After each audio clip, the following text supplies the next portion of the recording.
सबूत मौजूद हैं। अगले इंतखाबात में कन्फर्म वजीर आजम, गारंटियां दे दी हैं, मियाँ साहब आए, बादशाह सलामत आप आए, आपके लिए इक़्तिदार रखा हुआ है, आप चाहे नाअहल हैं, मुजरिम हैं, इश्तिहारी हैं, आप अदालतों से नाअहल हैं, आप आए। अस्सलाम वालेकुम नाज़रीन, शहर इक़्तिदार इस्लामाबाद से मैं अदनान याकूब हूँ। बंद कमरों में ये फैसला कर लिया गया है, मुख्तदर हलकों की तरफ से फैसला किया गया है कि अगला वज़ीर आज़म कौन होगा, उसके लिए रस्ते हमवार किए जा रहे हैं, गारंटियाँ दी जा रही हैं। एक तो ये खबर, कुछ सीनियर सहाफ़ियों के ट्वीट, उनके अकाउंट से मैं ये आपको इंतहाई जिम्मेदारी के साथ साबित करूँगा कि क्या फैसला हुआ है और किसको ये कहा गया है कि आप ही अगले वज़ीर आज़म होंगे। इसके अलावा एक हम नवाज शरीफ के हवाले से भी बात करेंगे कि उन्होंने पिछले दिनों एक प्रेस कॉन्फ्रेंस में बयान दिया बड़ा तगड़ा। उन्होंने कहा कि जी मैं जनरल बाजवा का, जनरल फैज़ का एहतसाब करूंगा। फिर 2 जजेस के उन्होंने नाम लिए और फिर उसके बाद उनकी गुब्बारे से हवा निकल गई। शहबाज शरीफ साहब की एक मुलाकात हुई, फिर वो भागे भागे लंदन गए और कल इसहाक डार साहब ने कहा कि जनरल बाजवा और फैज़ हमीद का जो मामला था नवाज शरीफ साहब ने वो अल्लाह के हवाले कर दिया है। यही वो समझते हैं कि अवाम जो है वो मुंह में चूसनियां लेके फिर रही है और अवाम जानते नहीं है कि आपने बूट पॉलिश करके अपने भाई को 16 माह की हुकूमत दिलवाई थी और अभी भी बूट पॉलिश करके आप पाकिस्तान में वापस आ रहे हैं। ये सारी सूरत हाल मैंने आपके सामने रखनी है और इससे पहले हम इमरान खान के हवाले से एक डिस्कस कर लेते हैं कि इमरान खान को लंबे अरसे तक जेल में रखने का प्लान कर लिया गया है। शाहमूद कुरैशी भी इसी जद में आएंगे। साइफर केस में आज एफआईए ने चलान जमा करवाया और उसमें कहा कि इमरान खान और शाहमूद कुरैशी कसूरवार हैं। और अब जब अटक जेल से इमरान खान को अडयाला जेल लाया गया था तो कुछ माहिर कानून ये कह रहे थे कि साइफर केस में उनका ट्रायल चलना है और वो ट्रायल इतनी जल्दी चलना है कि नवाज शरीफ के आने से पहले पहले इमरान खान को सजा देनी है और उनको मंजर से गायब करने और अगले इलेक्शन में तहरीक इंसाफ और बल्ले को साइड कर देना है। और किस तरह वजीर आजम अगला बनाया जाएगा इस सूरत हाल में कि जब इमरान खान मुल्क के सबसे नामवर, सबसे मकबूल लीडर हैं। अभी जो सर्वे आप देख लें कि कल परसों जो हुआ है उसमें खुद मुख्तदर हलकों की तरफ से ये सर्वे करवाया गया है, उसमें आप देखें कि इमरान खान अभी भी, तहरीक इंसाफ उसकी जमात अभी भी पॉपुलर है। लेकिन इस मौके पर जब आप हलके में जाएं, लोगों के पास जाएं, अवाम के पास जाएं, तो अवाम की हाकिमियत कहा जाता है कि अवाम की हाकिमियत होती है, अवाम के वोट के साथ हुकूमतें बनती और गिरती हैं। लेकिन यहाँ तो फैसले जो होते हैं, जो पहले फैसला कर लिया जाता है कि इसकी हुकूमत आनी है और इसकी नहीं आनी, तो इस बार किसकी हुकूमत आएगी ये भी हमने बात करनी है।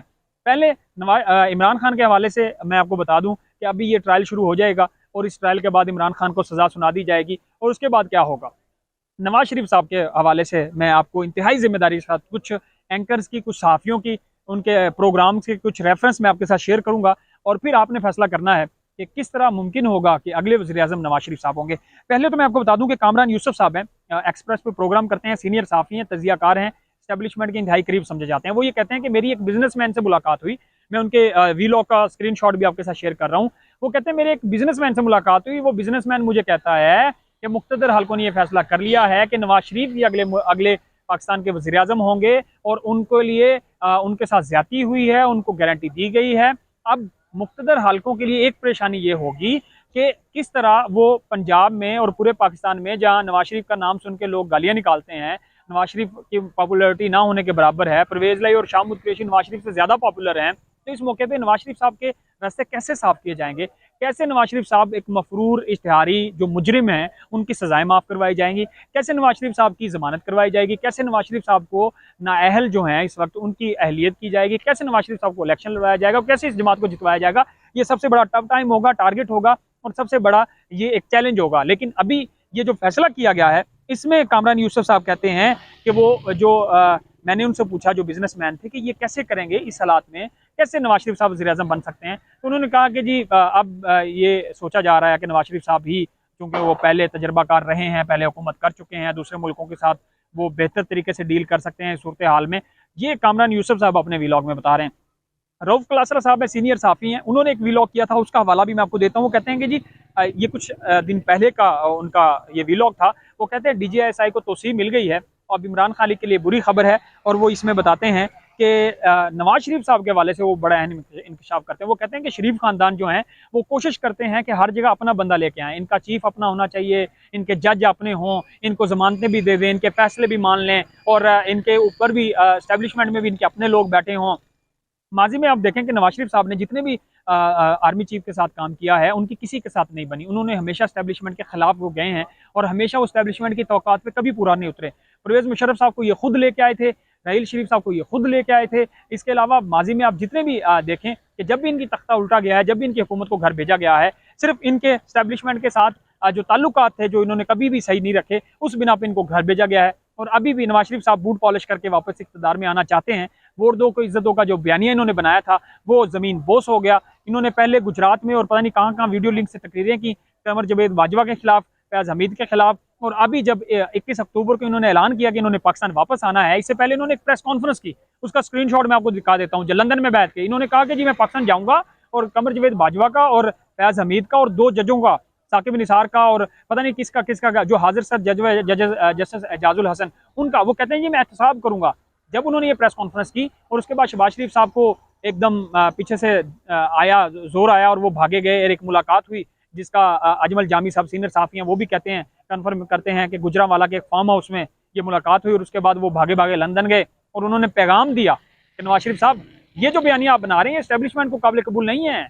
नसीम सदीकी साहब हैं, सीनियर साफ़ी हैं, वो भी इस बात का हवाला दे रहे हैं कि एस्टेब्लिशमेंट को ये बयानियां आपका मंजूर नहीं है कि आप जर्नैलों के एहतसाब की बात करें। और फिर चूंकि उन्होंने अब अपना बयानिया तब्दील कर लिया है, कल इसहाक डार साहब ने ये बताया कि नवाज शरीफ साहब ने जनरल बाजवा और फैज़ हमीद का मामला अल्लाह पर छोड़ दिया है। अब ये शरीफ खानदान या इसहाक डार साहब समझते हैं कि जो कौम है या आवाम है ये चूसनियाँ लेके मुंह में फिर रही है और इनको मालूम नहीं है इनका बैकग्राउंड क्या है, इन्होंने किस तरह बूट पॉलिश करके अपने भाई को 16 माह की हुकूमत दिलवाई थी, किस तरह इन्होंने जनरल बाजवा के खिलाफ बयाना दिए और उसके बाद फिर बूट पॉलिश किया और उनको एक्सटेंशन दिया, एक्सटेंशन का वोट दिया।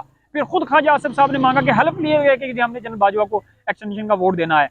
तो इनका जो माजी है वो हमेशा बूट पॉलिश करके इक़्तिदार में आने वाला है और अभी भी ये वही उसी तरीके से, उसी पतली गली से, उसी सेलेक्टिव अंदाज से ये पाकिस्तान की सियासत में इंटर होना चाहते हैं और इक़्तिदार पर काबिज होना चाहते हैं। रऊफ क्लासर साहब कहते हैं कि इनका जो माजी है शरीफ खानदान का वो हमेशा अपना बंदा लाने का रहा गया है। इसके बाद एक और सीनियर साफ़ी हैं, कामरान खान साहब प्रोग्राम करते हैं, हामिद मीर साहब को साथ में लाइन में ले लेते हैं। वो भी एक, मैं वो टाइटल भी आपके साथ शेयर कर रहा हूँ, वो कहते हैं कि नवाज शरीफ साहब चौथी बार वजीर आजम वो इंतजार है, रास्ते साफ करेंगे। ये आने वाले वक्त में पता चलेगा कि किस तरह नवाज शरीफ साहब को रास्ते क्लियर करके दिए जाते हैं और इक़्तिदार उनको प्लेट में थाली में रख के दे दिया जाता है। अच्छा, इसके हवाले से हफीजुल्लाह न्याजी साहब जो इमरान खान के इंतहाई नाकद रहे हैं, वो भी ये कहते हैं कि जो मर्जी हो जाए नवाज शरीफ साहब ही अगले वज़ीर आज़म होंगे। ये हफीजुल्लाह न्याजी साहब कहते हैं कि मेरी मौलाना फजलुर रहमान से भी मुलाकात हुई थी, मेरी और लोगों से भी मुलाकात होती है। वो कहते हैं जो मर्जी हो जाए, जो भी हालात हैं, जिस तरह मर्जी हो, नवाज शरीफ साहब अगले वज़ीर आज़म होंगे। भाई कैसे होंगे, ये कैसे हो जाएगा? अवाम की वोट की ताकत किधर है, अवाम की हाकमियत किधर है? क्या हमेशा पाकिस्तान में फैसले हुकूमतें आने से पहले कर लिए जाते हैं कि जो हर बंदा समझता है, जानता है कि पाकिस्तान का माजी, आज तक माजी में वो कहते हैं कि जी अवाम का वोट डला कब है, जो फैसला मुख्तदर हलकों की तरफ से किया जाता है वही हुकूमत बनती है। और ये सीनियर साफियों के कुछ जो रेफरेंस मैं दे रहा हूँ ये इसी बात का हवाला है। नदीम मलिक साहब जो समा के एम्प्लॉई हैं, जो अलीम खान के एम्प्लॉई है, वो कह रहे हैं कि शहबाज शरीफ साहब जनरल बाजवा जब रिटायर हुए तो वो उनके घर उनका शुक्रिया अदा करने गए कि आपकी वजह से हमारी हुकूमत सही चल रही थी। मंसूर अली खान प्रोग्राम में कहते हैं कि शहबाज शरीफ साहब उनसे मिलने गए और उनके गीत गा रहे थे, उनके गुण गा रहे थे, जिनको आज ये इनके भाई कह रहे थे कि मैं जनरल बाजवा का एहतसाब करूंगा और अब जनरल बाजवा का एहतसाब का मामला अल्लाह पर छोड़ दिया है। ये ऐसे मुनाफिक दोगले लोग हैं, ये मुजरिम इश्तिहारी मुलजिम तो ये हैं ही, लेकिन कौम को चूना लगाने की कोशिश भी करते हैं।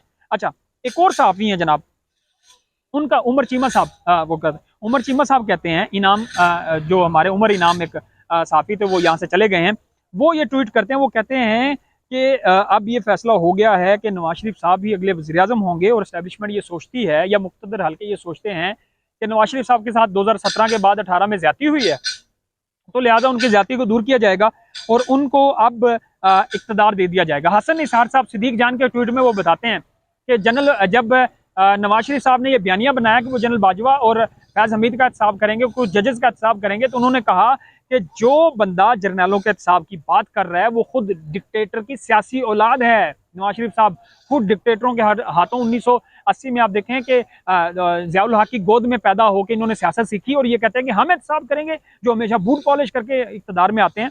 और वो कहते हैं कि जी ये खुद जलसों में नारे लगाते रहे हैं कि मैं ज़िया के मिशन को पूरा करूंगा, यानी जनरल ज़ियाउल हक के मिशन को पूरा करूंगा, ये नवाज शरीफ साहब कहते रहे हैं जलसों में। और आज वो कहते हैं कि जब इनके साथ अगर थोड़ा सा हाथ हो जाए तो इस्टेब्लिशमेंट के खिलाफ बयानिया बना लेते हैं, वोट दो को इज्जत देकर बयानिया बना लेते हैं। जब इनके आगे बूट कर दिया जाए कि आप अपना मुंह मुबारक जो है वो बूट के करीब लगा लें और उसको चूसना शुरू कर दें और चाटना शुरू कर दें और उसको टाकी मारना शुरू कर दें, तो ये खुश हो जाते हैं, जैसे आजकल खुश हैं, जैसे इनको आज यकीन दिलाने दिला दी गई हैं, जैसे आज ये कहते हैं कि जी एहतसाब के नारे से बयानिए से पीछे हट गए क्योंकि गुब्बारे से हवा निकल गई। तो ये सारे जो रेफरेंस है कुछ सहाफ़ियों के मैंने आपके सामने रखे हैं। राना सनावला साहब कहते हैं, राना सनावला साहब कहते हैं एक प्रोग्राम में उन्होंने कहा कि जनरल बाजवा और फैज़ हमीद कौम के मुजरिम हैं, और अब ये जो नवाज शरीफ साहब वापस आएंगे तो हाथ जोड़ के माफिया मांग के वापस आएंगे, कहेंगे जी हम एंटी स्टैब्लिशमेंट बयानियां नहीं बनाते, हम जर्नैलों के साहब की बात नहीं करते। क्यों? क्यों? इस वजह से कि नवाज शरीफ साहब मैनेज होके वापस आ रहे हैं। नवाज शरीफ साहब का जो माजी है वो हमेशा से अपने बंदे लेके आने का, टाकी मार के बूट पॉलिश करके इक़्तिदार में आने का है। नवाज शरीफ साहब की मुनाफकत, नवाज शरीफ साहब की दोगली पॉलिसी आप ये कह लें कि जनरल बाजवा जिनके वो एहतसाब की बात आज करते हैं, जिनको वो जनरल बाजवा के खिलाफ लंदन में बैठ के तकरीरें करते थे, उसके बाद जब इमरान खान की हुकूमत बनी तो इमरान जनरल बाजवा साहब की जो एक्सटेंशन का वोट था वो नवाज शरीफ साहब ने बंद कमरों में हलफ लेकर उनको एक्सटेंशन दी। ये दोगली पॉलिसी थी।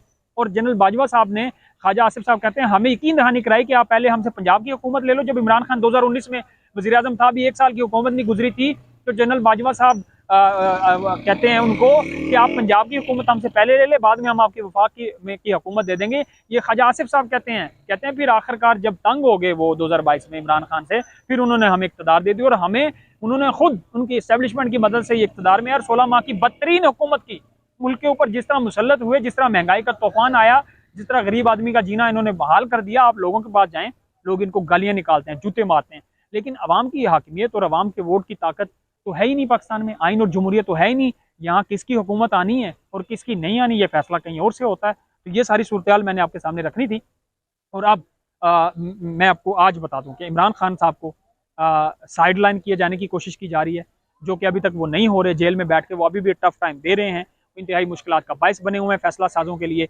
अब इमरान खान साहब को किस तरह रास्ते से हटाया जाएगा, कैसे उनको सजा दी जाएगी, सजा देने के बाद नवाज शरीफ साहब को कैसे लाया जाएगा 21 अक्टूबर के बाद, उनके लिए कैसे लेवल प्लेइंग फील्ड उनको दी जाएगी, कैसे उनके लिए रास्ते मुआर किए जाएंगे, कैसे उनकी जमानत करवाई जाएगी, कैसे नाअहल मजरूर मुजरिम इश्तिहारी को अहल करवाया जाएगा और कैसे उनको इलेक्शन लड़वाया जाएगा। और इस सूरत हाल में कि जब मुल्क में उनकी पॉपुलरिटी, जैसे मैंने शुरू में ये सारे अल्फाज कहे थे, ना होने के बराबर है, किस तरह उनको इक़्तिदार के ओहदे पर बिठाया जाएगा, ये सबसे बड़ा चैलेंज भी है, सबसे बड़े सवाल भी हैं। तो ये एक रियलिटी मैंने आपके सामने रखनी थी।